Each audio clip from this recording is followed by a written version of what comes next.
Hello, this is Bobby from Texas Skid Steer showing you a new Holland LS 160 that we have for sale. Has 1,100 hours on it, 46 horsepower diesel engine. It has 1,600 pound operating load, foam filled tires, a good solid running machine. I'll just take a slow walk around it and just let you get a good look at it.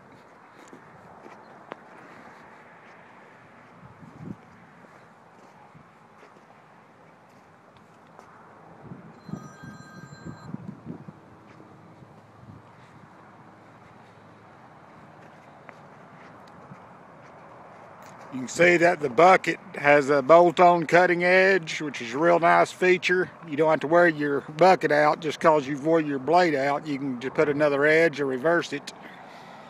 Let you take a good look at the interior of the machine. It's got a real clean interior, not even a tear in the seat. Now I'll show you the machine running. It's really a good running machine.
We've got this new Holland for sale. We've always got a lot of skid steers for sale. You can go to texasskidsteer.com, see all of our current inventory. We've got shipping available at a very reasonable rate anywhere in the United States. We've got all the attachments that you'll need for the skid steer. Just give us a call at 817-668-1018 for all your skid steer needs. Thank you for listening.